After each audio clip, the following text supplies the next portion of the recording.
Olá, amados, graça e paz. Aqui é a Catiane Lins, do Ministério Vida, e é uma alegria estarmos juntos mais um dia compartilhando a palavra de Deus. Hoje eu quero compartilhar com os irmãos um devocional debaixo do tema Um chamado para a obediência.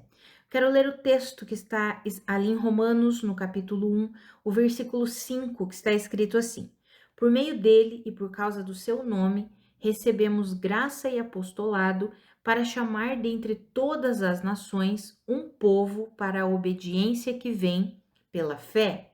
Então, aqui o apóstolo Paulo escrevendo para a igreja de Roma, e ele fala assim: olha, Jesus Cristo foi estabelecido com todo o poder como nosso Senhor, ele foi declarado Filho de Deus com poder, ele ressuscitou, e ele mesmo, por meio dele, por causa do nome dele, nós recebemos essa graça e esse apostolado exatamente para pregar o evangelho a todas as nações e chamar um povo para a obediência que vem pela fé. Sabemos que o apóstolo Paulo foi o apóstolo para os gentios, ou seja, para aqueles que não são judeus, levando as boas novas, levando o evangelho para que essas pessoas crescem, acreditassem, depositassem a sua fé no evangelho de Deus e então se tornassem o que? Obedientes a Deus. Veja que a palavra diz que é chamar um povo para a obediência que vem pela fé. Como eu já mencionei em outros devocionais, o evangelho requer de nós duas coisas: arrependimento e fé. Na verdade, assim, quando a gente fala arrependimento e fé, dentro da fé já inclui o arrependimento, porque não tem como eu crer em Deus sem reconhecer que eu estou errada e que eu preciso de Deus. Então, mas a gente, para melhorar, né, o ensino, para ficar mais didático, então nós falamos assim: o que o evangelho requer? Arrependimento e fé. E o que o evangelho produz? A obediência. Veja que é chamar um povo para a obediência, mas essa obediência vem do quê? Vem pela fé. Então, uma vida de arrependimento e fé sempre vai gerar obediência a Deus. Amados, e essa é a caminhada, o chamado de Deus para mim e para você. Que nós sempre permaneçamos firmes no Senhor, levando um estilo de vida que contempla arrependimento e fé, e por causa disso a nossa vida vai sempre produzir obediência. Por quê? Dependemos de Cristo Jesus, então vamos obedecê-lo. E hoje eu quero falar um pouquinho sobre dois exemplos que nós encontramos no Antigo Testamento de pessoas que foram o quê? Chamadas, ungidas por Deus para algo específico, e um deles abandonou a Deus no meio da sua caminhada, ou seja, não contemplou um estilo de vida de arrependimento e fé, enquanto o outro contemplou um estilo de vida de arrependimento e fé. É exatamente o rei Saul e o rei Davi. Amados, Deus, ele não erra. Deus, ele não falha. Deus, ele sempre acerta. E ele ungiu Saul para ser o primeiro rei de Israel. Quando o povo pediu um rei, Deus estabeleceu, escolheu Saul para ser esse rei. E Deus não falha, amados. Deus não erra. Então, por que nós vemos que Saul ele foi destituído como rei? Porque a Bíblia vai nos ensinar o porquê disso, né? O que aconteceu no meio do caminho que Saul foi destituído como rei e de repente Deus ungiu outro rei para assumir no lugar dele, que é exatamente o rei Davi. Então, eu quero ler um pouquinho aqui um texto que está lá em 1 Samuel, mas antes de eu ler esse texto, eu vou falar um pouquinho já do que já tinha acontecido antes, né? Deus estava ali, ungiu Saul como rei e estava o quê? Guiando Saul.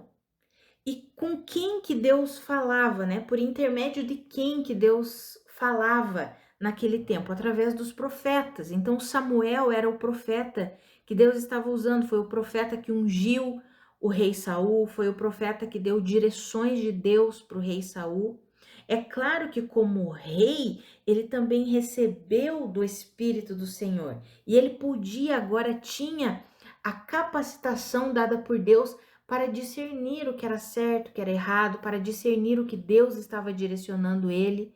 Mas ele sempre consultava a palavra do profeta, que naquele momento ali simbolizava, né, refletia a palavra de Deus, porque Deus enviava suas mensagens no Antigo Testamento através dos profetas.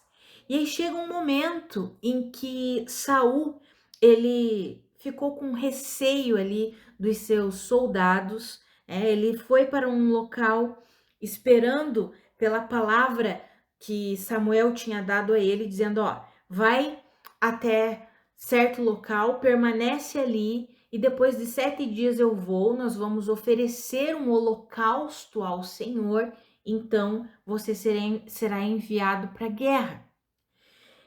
E chega no 7º dia, como Samuel tinha falado, e Saul pensa, ele está atrasado, já deu o 7º dia e ele não chegou, ele falou que eram 7 dias. E os soldados começam a pressionar Saul, tem que oferecer um holocausto, o profeta Samuel não vai vir, ele diz que vem, mas ele não vem.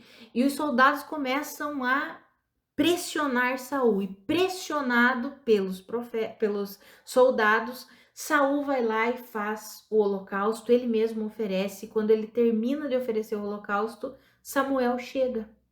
E aí Samuel olha para aquilo tudo e diz assim, o que você fez? O que você fez? E aí ele mesmo diz, mas porque eu temi os soldados. Ou seja, ele ficou mais com mais medo dos soldados, do que os soldados poderiam fazer, do que temendo a Deus. E ele foi lá e fez o que Deus tinha dito para ele não fazer. E naquele momento ali, o profeta dá uma palavra dura para Saul, dizendo assim, olha, porque você não obedeceu a Deus, o teu reinado não vai durar, o teu reinado não vai permanecer. E Saul continua como rei, e ele começa a ganhar guerras. E mesmo sabendo que ele pecou contra o Senhor, que ele não fez do jeito que Deus havia pedido para ele fazer, porque ele estava ganhando as guerras, ele pensou, tá tudo certo, eu tô ganhando as guerras, mas ele não se arrependeu. Até que chega um outro momento em que Deus, por meio do profeta Samuel, diz para Saul, ei, eu quero que você vá para a guerra contra os amalequitas e você não deixe nada vivo. Eu quero que você ataque, que você destrua tudo, não poupe nada. Mata homem, mulher, criança, recém-nascido, boi, ovelha, camelo, jumento, tudo. Tudo.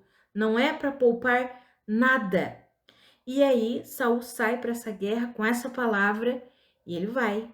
Mas ele poupa o melhor das ovelhas, o melhor dos bois. Ele não mata o rei, ele deixa o rei vivo.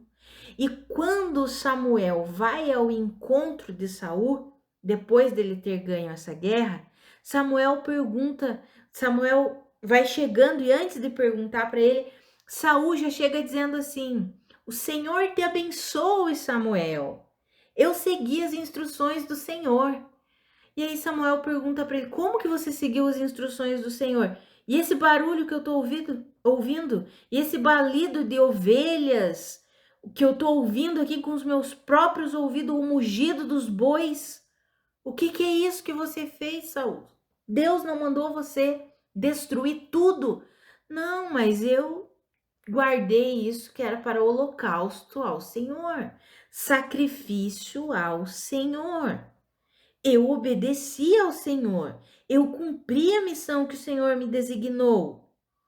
Aí Samuel dá uma resposta para Saul, e ele diz assim, esse texto eu quero ler com os irmãos, que está em 1 Samuel, no capítulo 15, no versículo 22 em diante, diz assim, Samuel, porém, respondeu, acaso tem o Senhor tanto prazer em holocaustos e em sacrifícios, quanto em que se obedeça a sua palavra? A obediência é melhor do que o sacrifício, e a submissão é melhor do que a gordura de carneiros, pois a rebeldia é como o pecado da feitiçaria e a arrogância como o mal da idolatria. Assim como você rejeitou a palavra do Senhor, ele o rejeitou como rei. Aí Saul fala assim: pequei, violei a ordem do Senhor e as instruções que tu me deste. Tive medo dos soldados e os atendi. Amados, veja que ele fez errado, ele sabia que ele tinha feito errado, e quando o profeta Samuel chegou, ele diz assim: o Senhor te abençoe, eu segui as instruções do Senhor. Depois você pode conferir toda essa história em 1 Samuel capítulo 15. Mas ele sabia que ele estava errando. Por quê? Porque quando ele é confrontado pelo profeta, quando o profeta diz assim: acaso tem o Senhor tanto prazer em holocaustos e em sacrifícios do que se obedeça à palavra dele? Ele quer o sacrifício desses bois e dessas ovelhas que você trouxe? Não, ele queria que você tivesse obedecido a palavra dele. Ou seja, ele sabia que ele tinha feito errado. E daí, tanto que ele diz: eu pequei. Mas ele dá uma resposta: ah, eu pequei, sabe por que eu pequei? Porque eu tive medo dos soldados e eu os atendi. Amados, veja que um posicionamento levou à queda desse rei. Não foi, tem algumas pessoas que pensam assim, só na soberania de Deus, né? Eu acho que nós precisamos entender a soberania de Deus, mas precisamos entender que Deus sempre, sempre nos deu a oportunidade de escolhas. E Ele gosta desse relacionamento conosco, nos dando a oportunidade de escolhas. Por quê? Porque senão nós seríamos robôs. Senão nós seríamos máquinas que Ele comanda do jeito que Ele quer e pronto, acabou. Ele é soberano, sim, mas dentro dessa soberania de Deus, ele nos dá a capacidade de escolhermos. Isso significa que nós temos a responsabilidade de responder ao chamado de Deus em obediência. Por isso o Senhor nos chamou para a obediência. E ele quer que nós obedeçamos o quê? A sua palavra, a sua direção. E aqui fica bem claro que o rei Saul, que depois teve um fim trágico, morreu, toda a sua família morreu. Por que aconteceu isso? Porque ele mesmo abandonou o Senhor. Ele mesmo se desviou do Senhor. Tanto que se nós lermos aqui em 1 Samuel capítulo 15 mesmo, quando Deus está falando com Samuel, Deus fala isso. Eu arrependo-me, essa tradução arrependo-me, né, que tá na NVI é um pouco complicada, porque não é esse arrependimento que é o arrependimento humano, tem uma outra versão que é a NAA, que fala eu lamento, que eu acho que fica melhor traduzido, né, na NAA diz assim, no versículo de 1 Samuel capítulo 15, Deus falando com Samuel, eu lamento ter colocado Saul como rei. Por quê? Porque ele me abandonou e não seguiu as minhas instruções. Ou seja, Deus não errou em ter colocado Saul como rei, mas Saul teve um posicionamento que não foi de arrependimento e fé. Desde o primeiro erro, ele sempre deu desculpas para os seus erros. Ah, mas os soldados me pressionaram. Ah, mas eu tive medo dos soldados. Ou seja, ele tinha mais temor dos homens do que de Deus. Amados, e quantas vezes nós agimos assim? Misericórdia, Senhor. Nós precisamos temer mais a Deus. Assim como Pedro e João falaram, nos importa mais seguir as palavras do nosso Deus, temer a Deus do que os homens, obedecer a Deus do que obedecer aos homens. Quando mandaram eles pararem de pregar o evangelho, não vamos parar de pregar. Por quê? Porque importa mais obedecer a Deus do que obedecer aos homens. Já o rei Davi, quando nós olhamos para a vida do rei Davi, se nós olharmos com uma visão meramente natural, nós vamos pensar assim: ah, mas Saul não pecou como Davi pecou. Porque Saul, ele só pegou uns bois, umas ovelhas, ele só ofereceu um sacrifício no lugar do profeta. Ah, nem é tão grave assim. E aí, naturalmente falando, amados, né? Um julgamento natural. Aí olha para a vida de Davi, meu Deus, mas Davi assassinou um homem para ficar com a mulher dele. Como assim? Não, é um pecado muito pior.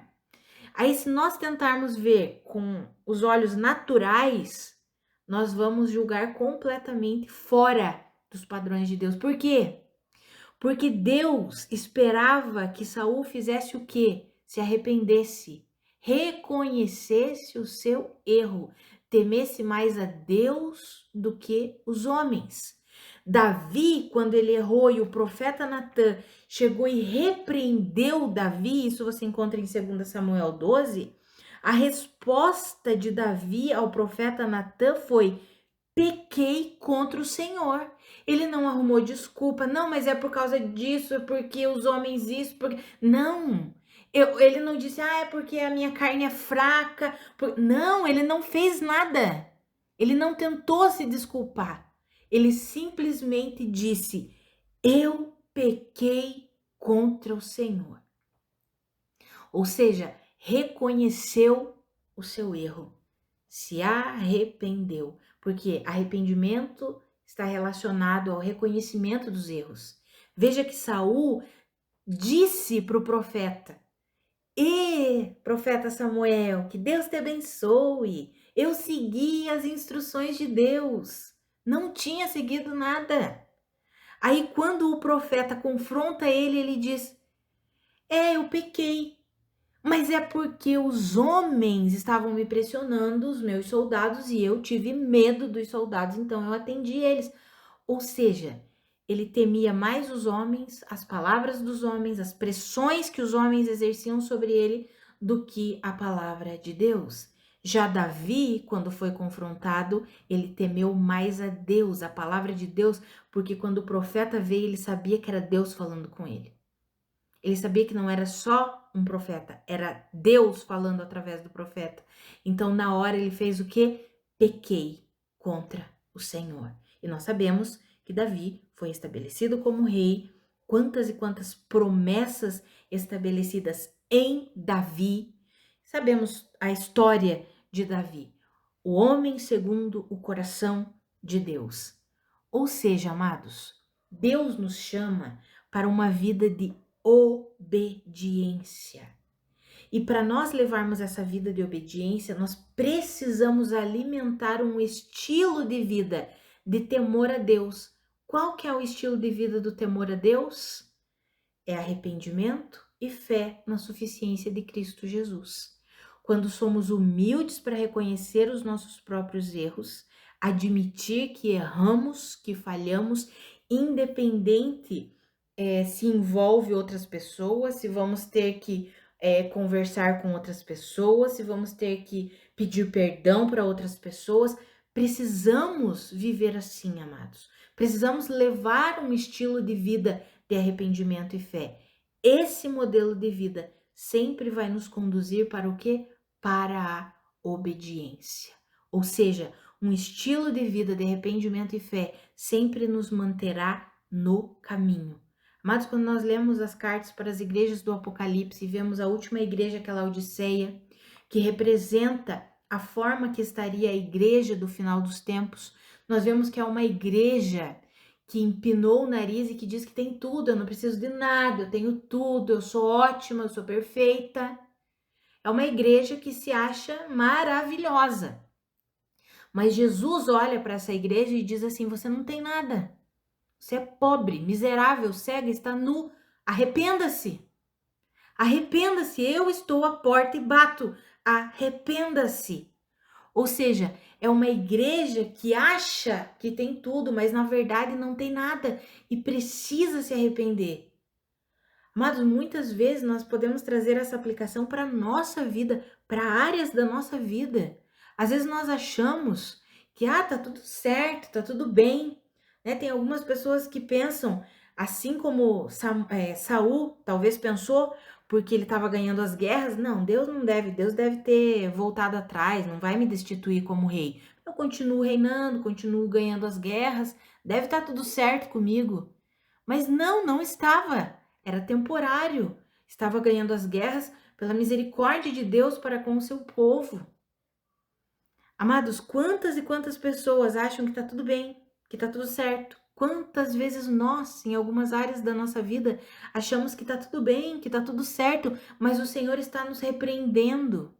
O Senhor está pedindo um arrependimento, ou seja, uma mudança naquela área. O Senhor está pedindo para que nós reconheçamos o nosso próprio erro, ainda que envolva reconhecer para Deus e para outras pessoas também. Se envolve outras pessoas, né? Se não envolve outras pessoas, tudo bem, mas às vezes envolve outras pessoas e aí nós temos que ir lá e conversar com as pessoas envolvidas. Ah, amados, que eu e você, nós entendamos essa vida, sabe, no Evangelho, esse chamado de Deus para a obediência.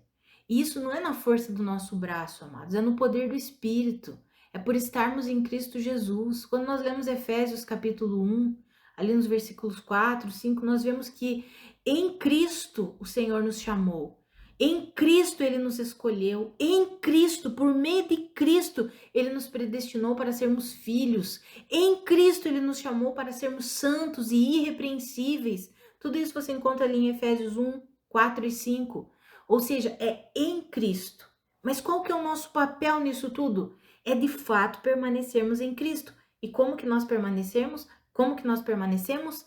Levando uma vida de arrependimento e fé. Mudança e fé, reconhecimento dos erros e fé. Ou seja, é uma vida de humildade, de rendição completa a Deus, que teme mais a Deus do que a opinião das pessoas. Nós não podemos considerar mais a opinião das pessoas do que a opinião de Deus, amados. Tem muitos cristãos considerando mais a opinião das pessoas. Por quê? Porque tem medo de ser rejeitado, tem medo de ser reprovado, assim como Saul. Então eles consideram mais a opinião das pessoas do que a opinião do próprio Deus, do que a palavra de Deus. Que eu e você, amados, nós possamos nos posicionar em fé na suficiência de Cristo Jesus, levando uma vida de arrependimento e fé que vai gerar sempre obediência a Deus. Esse é o chamado de Deus para mim e para você. Vamos orar? Pai, muito obrigada pela tua palavra. Muito obrigada pela tua exortação mesmo, Pai. Pelo teu puxão de orelha. Às vezes nós precisamos disso. Precisamos da correção do Senhor. Pai, nós temos vivido uma geração, um tempo de falta de temor do Senhor. Ah, Pai, as pessoas parecem que se preocupam mais com a opinião dos outros do que com a sua opinião, mais com a palavra das pessoas do que com a sua palavra. Ah, Pai, nós não queremos viver assim. Pai, nos ajuda. Nós queremos viver todos os dias da nossa vida para a sua glória. Nós queremos nos render em humildade a Ti, em arrependimento e fé, uma vida que sempre vai revelar uma obediência ao Senhor, à sua palavra, às suas instruções, às suas direções. Nos ajuda a viver assim, Pai. Pai, nos mostra aquelas áreas da nossa vida que nós precisamos nos arrepender. Nos mostra aquelas áreas da nossa vida que talvez nós estamos resistindo, estamos empinando o nariz e estamos achando que está tudo bem, mas na verdade não está.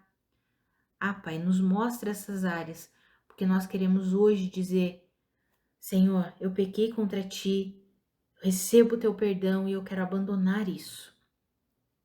Ah, Pai, nós queremos que em tudo a nossa vida seja para a glória do Senhor.